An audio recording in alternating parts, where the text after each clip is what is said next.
Hey everybody, welcome back to the Hear Me Out podcast. I'm your host, Finley Evans, and on this podcast, we will talk about navigating faith and Christianity in today's world. So let's jump right into today's episode, and I hope you guys enjoy.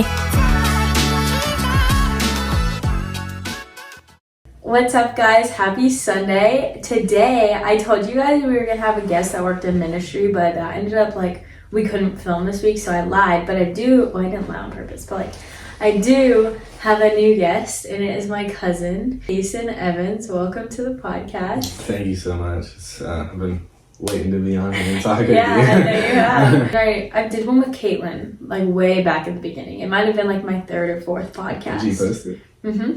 Yeah. When did you find it? It was my third or fourth podcast. It was really bad. It was when I had those little tiny clip mics, and we did it in your basement. My basement. Yeah. I remember that. So, that's his sister, and then I've done it with Whit, and we've talked about you. I literally put a clip up on the screen of you skiing in the Santa suit in that podcast. Yeah, that was fun. But now we actually have you, so I'm glad you're here. Today we're just gonna kind of talk about us growing up and what our life was like growing up, because I don't know, we just joked that if you strapped a GoPro to us when we were little, people would literally watch us as a TV show, because the things we did, we were insane. I remember one time we had this huge retaining wall in my backyard, and we would rappel off of it with ropes, and we were idiots because the fence could have broken. We would have fallen 20 feet and literally died. But we would tie ropes around our waist and tie it to the fence and rappel off the back. So yeah, we were just crazy growing up. Always been tight too. We've been really close our whole life. I don't know, since we were born, we just always have. There's so many pictures of us. I'll put a picture up on the screen from when we were little. So let's talk about when we first, what's your earliest memory of us when we were little? Earliest memory of us? The first one that comes to mind is we have a summer camp. She posted a video about it, Camp Fitch. We learned how to ride our bike without any training wheels the same day, 5 minutes apart. Yeah, I think she got it first, and I was just really motivated. I was just take them off, get them off right now. And we just started riding around. We didn't have to stop all day riding bikes. I remember crashing later that day though on the gravel road, and it hurt so bad. Speaking of crashes. Oh my gosh. You tell it. You're funnier when you tell this story about us in Montana. So we go to Montana every year, skiing trip. Me and her usually split off from the big group, and we do our own thing, and we were skiing with her brother Jordan, and we're going down this easy run. We love to do it. It's fast, it's smooth. But Jordan goes, I found this little branch off that's fun. It's kind of like a half pipe. Y'all would love it. So we branch off. And me and Kasen are typically the better skiers in our family. We're just really fast and But. So we branch off, and this half pipe is not smooth at all. No, not at all. It's rocky, bumpy, these moguls everywhere. And so it was a little sketchy. I was going slow. I was like, this is gonna be rough. And out of nowhere, I turn around, and Finley goes flying past me. And she needs to slow down. Going slow, yeah. Yeah, she was flying, and at the end of the half pipe, there's this big turn, about probably 7 to 8 feet tall. And it's like when you think about a skateboarder, and they're those this U-shaped things that they go up and down on. It was almost like that, where you kind of slide up the side and then are supposed to get down off of it and keep going But she did not do that. Yeah, it was insane, because I was like, I think that's a turn, Finley. Yeah. She goes flying down. I don't remember what was going through my brain. Literally the last thing I remember is being oh shoot, and then waking up and I don't remember why I thought. I guess I thought you just kept going straight over it. Yeah, she just did not turn at all. And I swear, I saw her knees buckle before the jump, and then she just and took off into the air. I sent it over that thing. And there's not a trail behind that wall. There's no trail, no open space, trees everywhere. it really was a God thing that she came out just with a little scratch on her back. Yeah. The way she landed was there was trees, probably a 3-foot wide hole, trees all around her. She's lucky her ski popped off in the air. Branches. Yes, very sharp branches. She's lucky her skis popped off before she landed because they probably would have broke. Yeah, or broken my legs. Yeah, or broken her legs. And she just landed there, and I don't know what it was, maybe a flight or fight mentality in me. Yeah. I just went down, I took my skis off fast, I jumped over that wall, making sure she was okay. Yeah, he was like pulling me out. I pulled her out, and then I jumped in there and grabbed her skis. Do you remember what you tried to give me and I said no? Oh, yes. So she I was doing like a no soda. I was trying to go a year without drinking soda.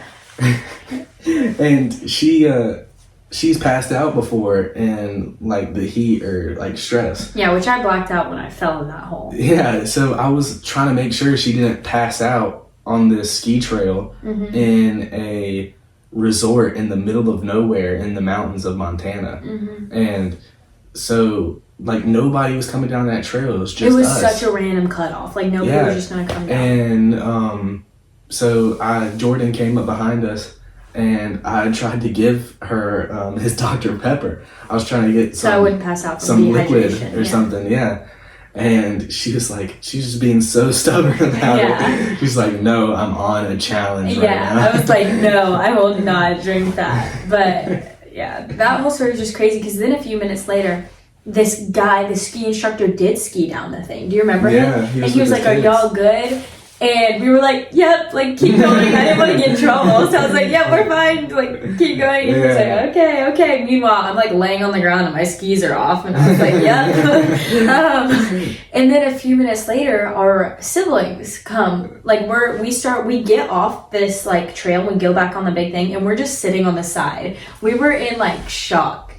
I was surprised that you were in as good as condition as you were. Because I was like, there's no way that she's actually okay. I'm gonna walk over there and her leg's gonna be like I was so scared to look over that, but in the same time I was like, we need to get her out of here. We need to get back down to base camp and find our family. But luckily we got down there. We didn't even text or call anybody. They were right there. Already there. It was perfect timing. And so we got some water in her. I think we got some food too. It just took a breather. Well, and I didn't know that I had like a gash on my back. Yeah, I just kept going like, my back stings. So his sisters were like, all right, let's go to the bathroom. We had to we were in so many layers. The adrenaline, probably she didn't feel it at all. She was just like what's happening? Yeah. And it was a nice gash. Yeah, on her back. I mean, I didn't ski the next day. Like, my body hurt so bad from that fall. That was crazy. But yeah, that was definitely a God thing that I, like, didn't die. or did it get severely injured? Yeah, that was so crazy. It was rough. I'd say my earliest memory of us, I don't know how I got there, but my earliest memory of us was, like, at your old house. It was in North Carolina, but it was your house when you guys had Champ. And we, like, those little, like power wheels? Yeah, like power wheels and little like things. We would all pile on one and we just play all sorts of games. Like growing up, we used to play all kinds of games with like bad guys and stuff coming after us. Like think Outer Banks. Like, what happens in like the first season of Outer Banks, like that's what we would pretend was happening to us like when we were little. So yeah, that's just my earliest memories. We used to play around that thing all day. It was fun. It wasn't any type of like normal power wheels. It was really big. Probably like the size of a mini golf cart or something. But that was that house was pretty fun. There's a lot of memories in there. Yeah, that was a house with the swing, and I flew off the swing and bit through my tongue. You could see my teeth coming out of the bottom of my tongue. Yeah. Oh, that was awful. Not so bad. My mom like passed out. I just had like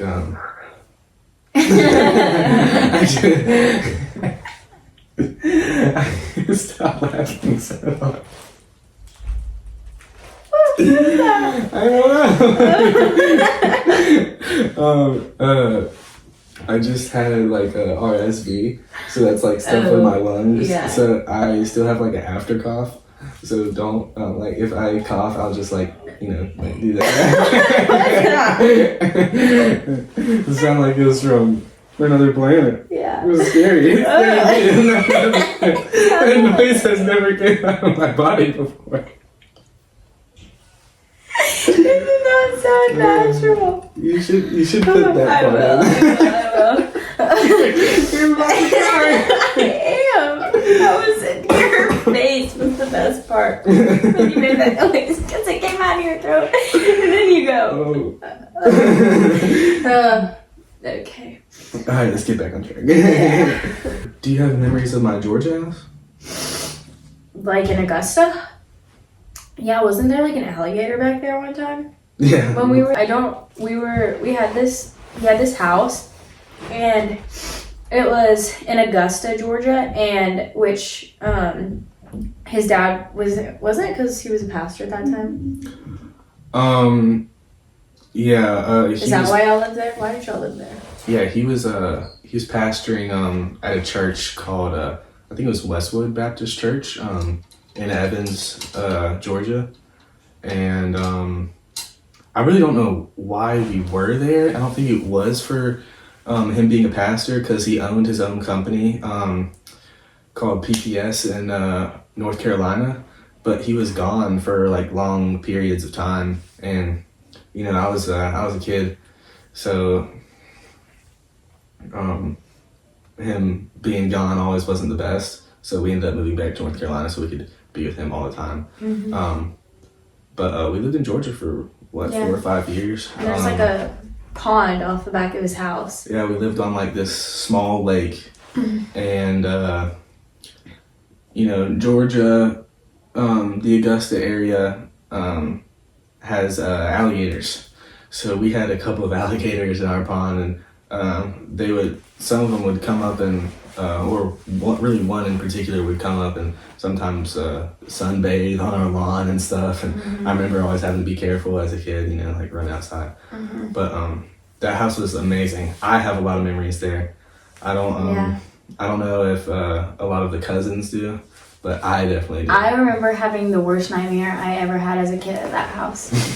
I was sleeping in the upstairs, like Kylie's room. Like that little that room upstairs is attic. so bad. It's so creepy. And I was up there like with my mom. Stairwell. Yeah, literally. I was up there with my mom asleep, and my dad was asleep, like right outside you would open this door and go up this like stairwell, and then it would be Kylie's room, like an attic room. But right, like when you walk back down the stairs and open the door again, it's like the living room was right there. And my dad was asleep on the couch, and so I was upstairs sleeping with my mom because I was scared to be up there alone. And so as a little kid, I don't know why this nightmare scared me so bad, but that guy in Despicable Me, the really like bigger guy with the he wore the sombrero with the nachos in it. No, I don't know. It's in one of the Despicable movies, and he. I had a nightmare about him, that he was coming after me. And I woke up in the middle of the night crying. And I ran downstairs. I left the attic room and slept on the couch with my dad for the rest of the night. And I don't know why I remember that, but that was awful. And it still haunts me. You still see him every single time you close your eyes. Yeah, that was bad. But, the fun times that maybe with some of the cousins. I don't know. I was too young to really remember a lot of memories with them there, but I remember that lake was the greatest fishing spot I've ever fished. Me and my brother would go out there all day and bass fish during the day. And once it hit about 9 o'clock at night, we'd start we'd put chicken liver on hooks, and we'd we'd fish for catfish. And we got to a point where we were so into catfish fishing that we would go get our recycled milk jugs and tie fishing line around them, and we'd throw them out in the middle of the pond, and we'd go jugging. I remember that. Yeah. We had some fun. That was crazy. Let's tell them about what we did at Camp Fish this year for skit night.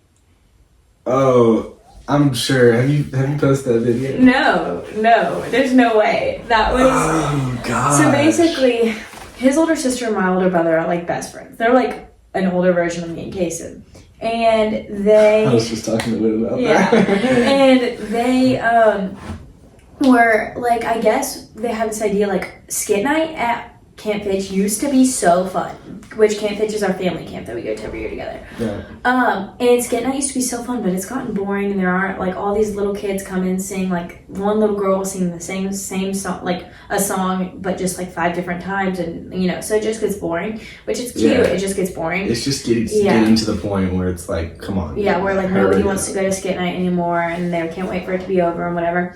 So we were like, let's bring back skit night. And so Caitlin was like, I'm coming up with the dances, and Whit ordered these suits. And there are these suits that are like skin tight to your body, and it's like completely covers your head. Like, what are those suits called? Like covers your arm. Like it's like a onesie, but it's like skin tight. Yeah, you can't see who you are.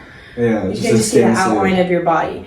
Yeah. And so we got those suits, and we came up with this like 3-minute dance to like, and I put like 6 different songs together. I mashed them up because I'm like the person that knew how to like edit and stuff. So I like put it all together, and in between each song would be like a weird noise or like something like that. But we came up with a dance. And we went and did it for skit night, and oh my goodness, people were like peeing their pants, crying, laughing at this dance because it was so funny, and it was just so much fun to like dance to it and like learn it. But yeah, I was scared that I was gonna like forget part of it, but I feel like I could still do it if you turned it on. Yeah, I feel like if you turned it on, I would still be able to do it. It was an unforgettable skit. Yeah. But like people are gonna be looking forward to skit night next year. What was our name? The Big Booty Blurs.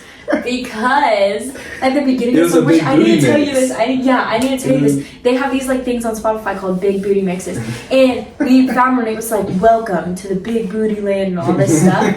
And me and Whit just found one a few weeks ago, and it says "Welcome back." The second, and it's like a second one, and we can use it for next year's because it's like in every year we can like do a new one. But I forgot to tell you that we found one, so we'll do that for next year. But it was so funny.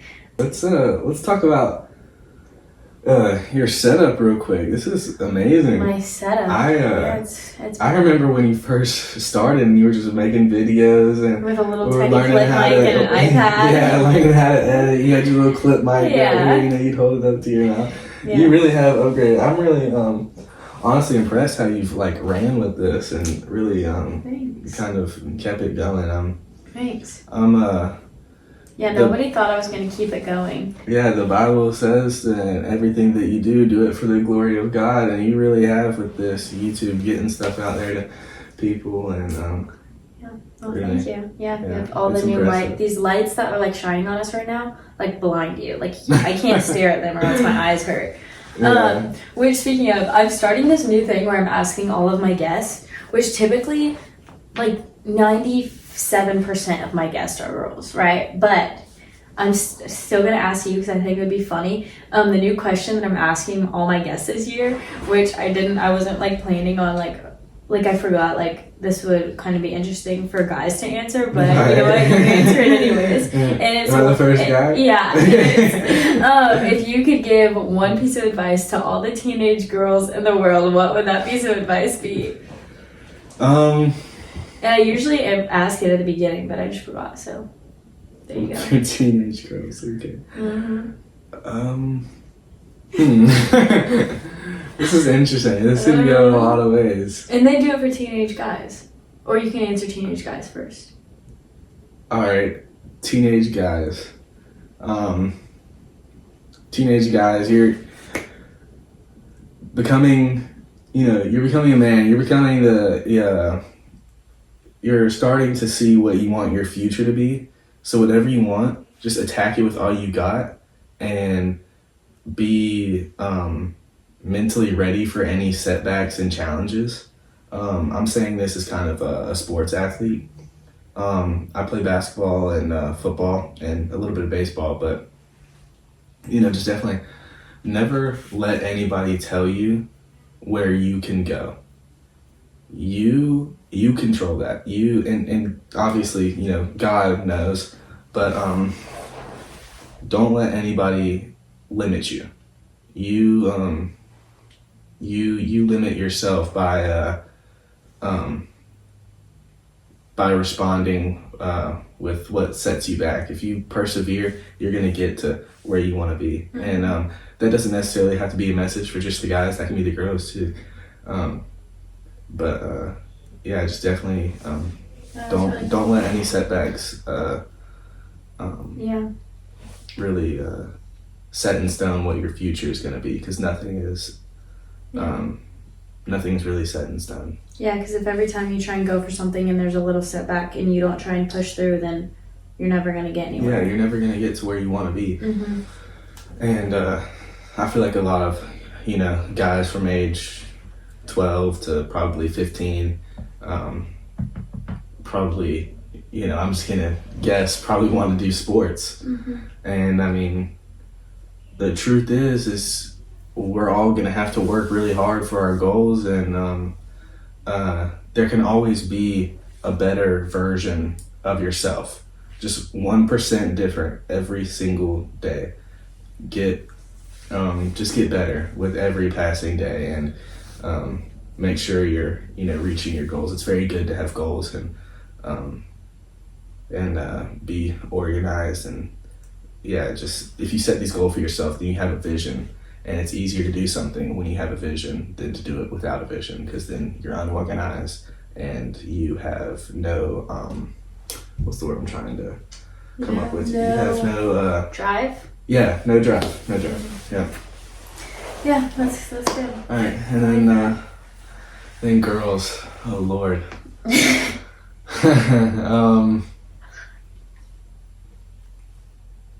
Don't, you know, I'm trying to think about, you know, teenage girls and how they are. Be yourself. You don't have to, you know, go spend all this money on expensive stuff and to feel like you have to fit in, because everybody fits in with God, and that's really all that matters. He loves you, and just don't let drama dictate who you are or any of that. That's good, because if you get caught up in that, you're like, there's no coming out. Yeah, you're just digging yourself.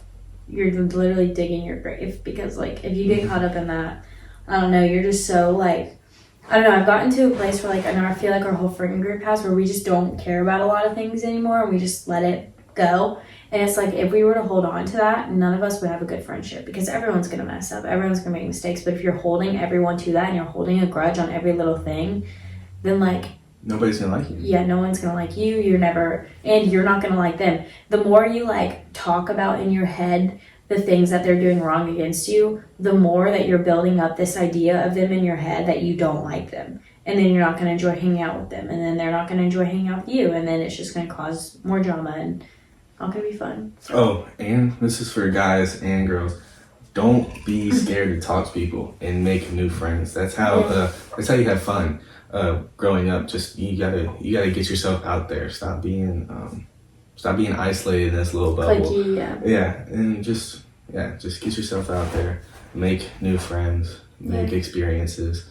Because you know, that's good. I know whenever I'm scared, you know, if I want to ask somebody to be my friend or ask somebody to do something, you know, I always think, I want to be like our parents one day. I want to be able to sit around the campfire and be able to tell these stories and everybody laugh. You know, I just want to have memories once I'm older that I can look back on and be like, okay, I don't really have any regrets. Yeah.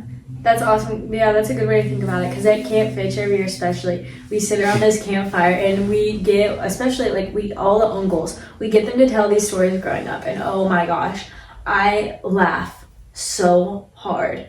Like my stomach hurts by the end of the campfire because of how much we laugh. Amazing stories. Yeah, which also, if maybe you're like a parent listening, I don't know, or maybe you're our age listening and you can't really do much about this, but I recommend going to a family camp. Like, us going to a family camp has brought our families together so much in ways you can't even imagine. Like, On both Camp sides. Fitch is where we were baptized. That's where I was baptized. That's where Kasen was baptized. Like, we've just grown together and like grown towards God and just all these things. And so like, and I just can't explain it. And like our family camp, I don't know, because I've had friends that go to family camps and it's not like our family camp. Like, our family camp is like chill, you get to do what you want all week. You know, there's not really a schedule other than the meals. Like, you get to go off and do what you want. There's age group for the kids if they want to go, and if you don't want to go, which we don't go, we just go and do our own thing, and we hang out with each other, because like all of our cousins together is like one age group. There's so many of us. And you know, it's fun not just for kids, but it's fun for parents. Like, The parents love it. Yeah, I really get to see kind of your mom and dad, my mom and dad, kind of get they get even to the have other fun side for a week. Yeah, they get to have a lot of fun and hang out together, and because you know, even if we know it so well, we know the area. What is it, Springfield, Pennsylvania? We know that area so well that we'll ride our bikes outside of camp. Yeah, like we got, And, because we've grown up going there every year. Yeah, and so our parents don't worry about us. Yeah, instead of our parents worrying about what meals to cook, watching after their kids, like they just get to sit back and relax and have fun too. Like, it's not just, you know, it's us that get to have fun. It's a really fun experience. Family camps are really good ways to kind of get away from everything and just. I always feel like I have stress taken off my shoulders. Yeah, it's like you get to escape the world for a week. Yeah, when you're hanging out with family, period, you know, even if you're not going with cousins like we do, or just there's something being around people that you love and grew up with you that builds you up, that just kind of rejuvenates, you know, your soul, and it feels good to be there. Yeah, and even all the families there that like we're not, like we wouldn't have met if it weren't for Camp Fitch. Yeah. Like we go back every year, and they go back every year, and now we just know these families and we know everyone there because just 1 week out of the year, every year we go and we hang out with each other, and it's so fun. And at night we do things like we'll lay out under the stars and we'll just sit there and talk. We'll go down to the lake at sunset and swim and jump off the pier and all this stuff, and you know, we just explore. Like, it's kind of like, in a way, when we're there, like we get to be like kids again. Like, not that like we're not kids, but like, you know what I mean? Like, it really is like a whole thing of like getting to run around and play manhunt with our cousins and riding our bikes everywhere and going off of rope swings and all this stuff. And it's more fun every year as you get older, because as we've gotten older, there's more freedom. Yeah, and that's really honestly with everything. Not just family camps. As you get older, you tend to have more freedom, but also with more freedom, kind of like that saying. Kind of like that saying, with great power comes great responsibility. With more freedom, you have to have responsibility, and if you can't have responsibility, then you can't have freedom. Yeah, because if we were being idiots while we were there, then. And then it wouldn't be fun for our parents. Yeah, exactly. So that's why you're watching us. It's a domino effect. Yeah, exactly. So it's super fun. I don't even like. So yeah, if you're our age, once you get older and you have your family, look into going to a family camp. If you are a parent and you're listening, look into going to a family camp. It's so fun. Like, I can't. That's my favorite week of the year. Literally. Yeah, for sure. Or Montana, if you ever get to go on like a trip or anywhere. The thing I love about Montana is that it's so isolated. You drive into the mountains on these snow-covered roads that are just winding. You feel like you're going to nowhere. Yeah, you're driving in between valleys, and I mean, even Big Sky, Montana itself, it's not even. It's getting more popular. It is getting more popular, but there's not even a lot of houses in the area. Really, the most popular spot is the base camp, the village, where everybody skis, and. That's probably my favorite spot in the world. Obviously, I haven't been everywhere, but I so can't. far. Like, we would wake, this is like what a day in Montana looked like. We'd wake up in the morning, we'd eat breakfast, and then we'd just get dressed. And we'd like go outside, and we could ski to the ski lift from our house. So we'd put on our skis and like pull ourselves with our poles down the road to the cul-de-sac. And then we'd just hop on the ski lift from there. And then go straight, and we just ski all day. At lunch, we'd take a break and either go home and eat and go back out, or we'd go down to the village base camp where they have the mall, and we'd eat there. And then go back home for dinner, and then after dinner, we do hot tub, movies, play games, make ASMR videos. So, yeah, it's just... It's the so ASMR videos. I can't. It's so funny. One year... Whit and Caitlin, our older siblings, got us so into ASMR videos. Like, I don't even know where it just kind of started a fun tradition. Yeah. And well, now we do something every year. It's not. It doesn't have to be ASMR. Yeah. It's just some the family challenge. This year we had a dance competition. It was so funny. That was amazing. Whit and Caitlin, Caden and Carson, and then Hudson Jason and Hudson. Yeah. Oh my goodness. Hudson and his dad, my brother and his dad, like, they brought something out in each other, and they did this whole dancing with the stars, take off their shirts. Dude, they have... It was so I don't know what it is. He treats Hudson like he's one of his children. I don't know if it's like some type of bromance or something. Yeah, literally. They bring something out in each other. It's funny to watch though, because they really do bond, and everybody in our family bonds really well. Yeah, it's so fun. I remember what Carson did to Caden one year. This might be so so not. My brother has a picture of it. He might be able to send it to you so you can put it up. It's so funny, but yeah. He every single year, we all have like this app on our phone, like Time Hop or something. So it goes back. And it's like 1 year ago or 6 years ago, showing us pictures of like our time in Montana. Yeah. My brother woke up last Christmas. We were in Montana, and he came. we had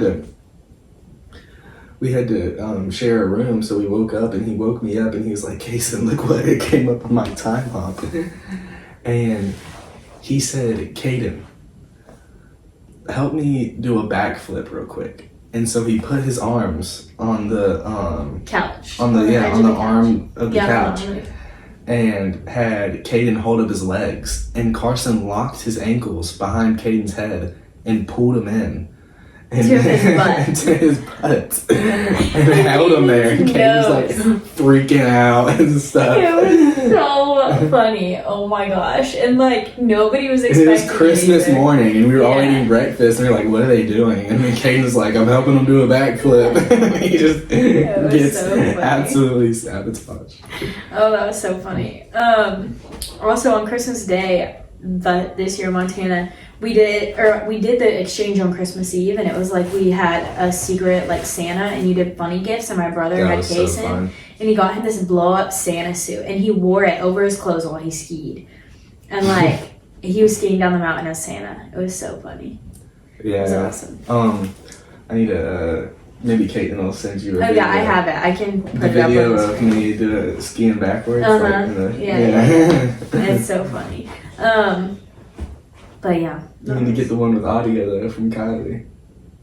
Oh. It has the beat to it. Oh. They posted it on Instagram. Oh yeah. No, I know what you're talking about. I do need to get that video. I think Big Sky Resorts might have reposted it or something. Yeah. It was a fun year last year. Last year was a memorable year. Did you see they put up a new like bubble lift on the other side of the mountain? So we can go explore that side next year. Yeah. That'll be so fun. That'll be amazing. Last year it wasn't it wasn't that there wasn't as much powder when we got there. And I don't know what it is about Montana's snow history, but whenever we go, it stops. Literally. Snowing. Like it'll get good, but it'll stop snowing when we get there. And then it won't snow again until we leave. It won't snow again until or it usually snows like Christmas Day. Yeah. And I don't know what it is, but it's the same pattern every single time. And then this year we didn't go, and it snowed like crazy. It's like 32 inches up like base. Insane powder, like so much fun, fresh powder. Like there is no better feeling than waking up in the morning and skiing on fresh powder. Yeah, I remember me and Finley. We woke up and we went down to eat breakfast, and it was just a normal morning. We didn't think it snowed that night before, but the night before we were in the hot tub and we were like, I remember me and Finley like looking up at the sky and we were like, those are some dark grayish clouds. I wonder if it's gonna snow tonight. Yeah. We go inside, we wake up in the morning, everything's normal, we're getting dressed, and we look outside off the balcony, and there's like 6 inches of snow on the railing. Insane, yeah. And we go outside and it's like fresh powder everywhere. That was was the morning that like I can put another picture up, but on the like off of our deck, there was just this like gap in between the trees, and it was this peak, and the sun was rising over the peak, and it had just snowed, and it was like so pretty. You talked a little bit about playing the oh my goodness, I cannot talk. Football, basketball, a little bit of baseball. So you want to talk a little bit about that and what that looks like? Sorry, I'm readjusting the mic. And a little bit about what that looks like. Yeah, I love sports. Mm-hmm. I'm really getting to the age where I'm kind of understanding a little bit more about them. But really, if you love a sport, you're willing to do anything for that sport, and you can take it anywhere you want. Yeah. And I feel like that's where I'm starting to put in, or starting to put in more work, because the goal is college. Mm-hmm. He's really good, by the way. Yeah, thanks. I like basketball and football the best. I'm a quarterback for football, and he's got the genes. Yeah, my grandpa is a NFL Hall of Famer, defensive tackle. Played at Mike McCoy, number 76. Played at Green Bay and the Raiders and the Lions. Drafted first round, second pick, behind Terry Bradshaw, and he's a beast. 6'5", like 290 when he was drafted. He's something else. Mm-hmm. He still is to this day. I mean, you see him and it's like wow. But we tell this stuff to people, and I mean, even you've hung around him a little bit, so he's kind of like a second grandpa to you. Yeah. He goes to Camp Pitch with us. Yeah, he to us he's just grandpa, but we tell people this, they're like, oh, that's so cool. But yeah, he's just big. He was a phenomenon. There's nothing really like him at that time. Yeah, that's crazy. Now you have 6'5" 8th graders. Yeah, yeah. But it's crazy. What was I gonna say? Something about. So what does it look like playing? What is your position? Well, I guess you already said quarterback, but in basketball. Basketball, honestly, it varies. Nowadays, especially nowadays, you have 7-footers shooting threes. Yeah. So, really, the way our offense runs, the point guard could be in the middle. They could be in the paint. Yeah. So I mean, I don't really think there's any just for our team any specific position, but I run like small forward, shooting guard, power forward, that area. Yeah. Yeah. So yeah, I love basketball, but football's probably gotta take the cake for me. I think football's my favorite. It's just in my blood, and basketball I'll have on and off days, but football, whenever I touch that field, it's just something else. Yeah. It's just my genetics. It's cool to watch. Yeah. What colleges? What are your dream colleges? I'm gonna grab my water. You can keep going. This is a tough one. A lot of our family has gone to Georgia. My grandpa graduated from Notre Dame, played 4 years there. But Notre Dame would be cool because they're an independent school, so they can. I went there to visit when they played Stanford, and got a lot of cool stuff from from some donors that are at Notre Dame, and met the athletic administrator there. And Notre Dame is really unique and has a lot of cool traditions. When college teams, it really kind of is sad that a lot of colleges don't allow people to like pray over the intercoms anymore before games. But Notre Dame does that because they're independent. What game was it today? Texas and Arizona playing right now. Playing right now. They pray before the game. Yeah. But that's the first time I've seen two non-independent schools do that. But Notre Dame is unique, and if you ever have a chance to visit the campus, you need to go to the Dome. You need to go to the Dome. You need to go to the Basilica. It's like it's this big Catholic church, and it's like almost made of all gold. Oh, that's insane. And it has a ton of paintings on the wall with like with Simon and stuff, because I think in the Bible Jesus referred to him as like the rock. So I think he's like, if I'm saying this right, if I'm wrong, we'll do our history after. If I'm wrong, just cut the part. Okay. But I think he was kind of like the first like pope almost, or he was like the origin of something like Catholicism. That. Yeah. That was a really cool building. It's just again, I've said this already like 10 times, but Notre Dame's just unique. Their football field, the end zones, they don't even have Notre Dame on them. They have lines, and all the lines look the same, but they're actually all different angles, and they all point to the dome.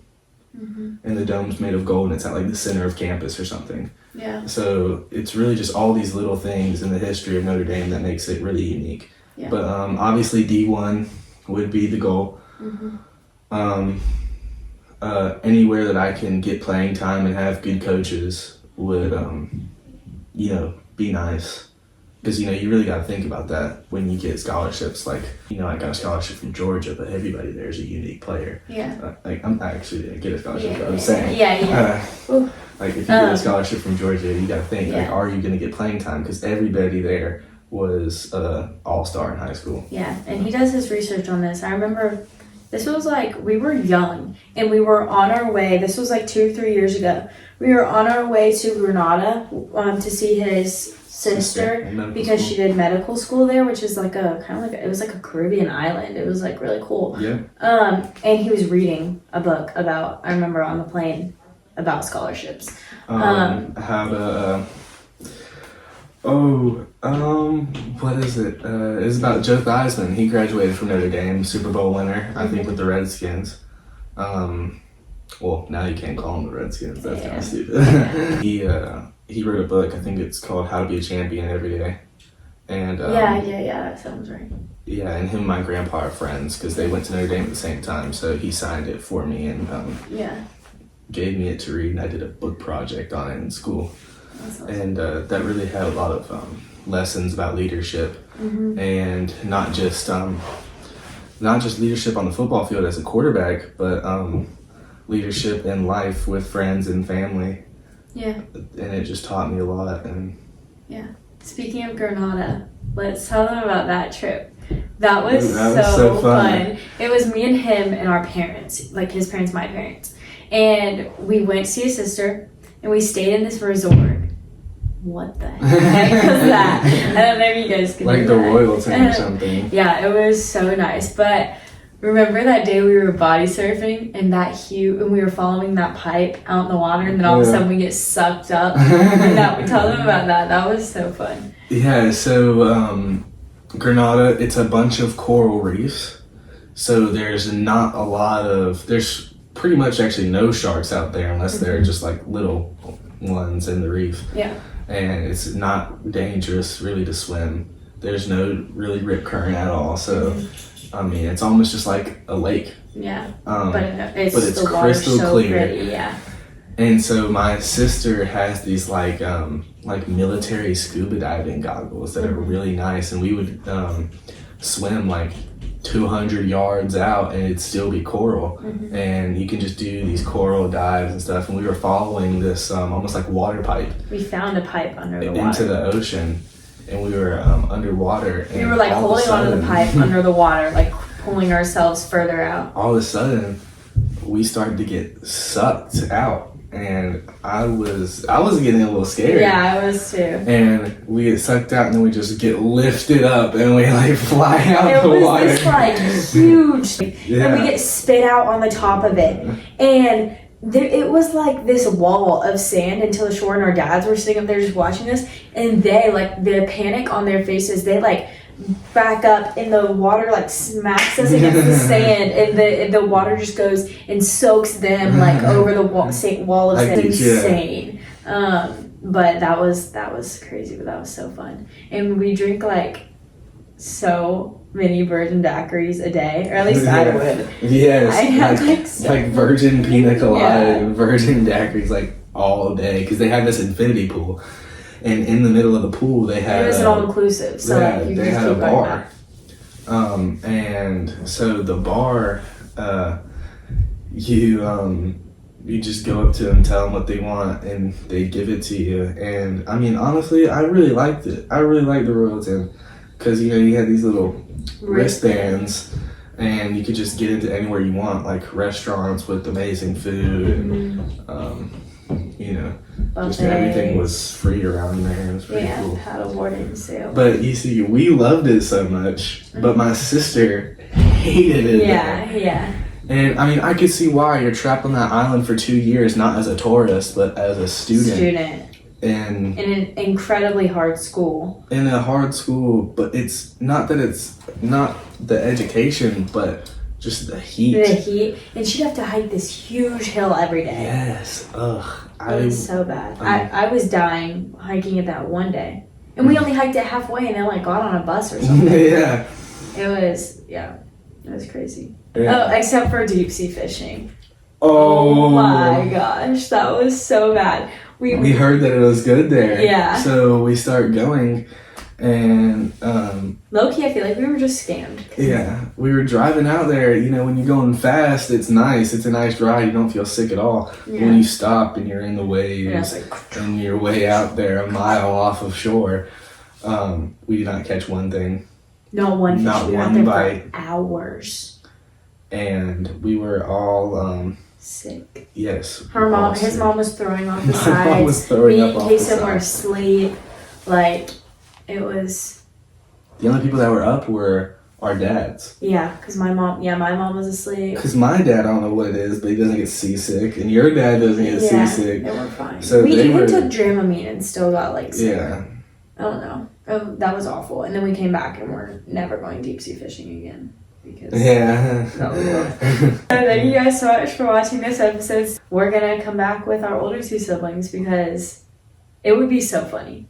Like, I'll just pull in 2 more chairs and we can put the mics like in between us. So you and Caitlin. No, we need to put Whit and Caitlin on the same side. Yeah, let's do the buddies on each side. And then Whit and Caitlin. Yeah. So we'll do that and it'll be great. So yeah, thank you guys so much for watching. Thank you. And we'll see y'all in the next episode.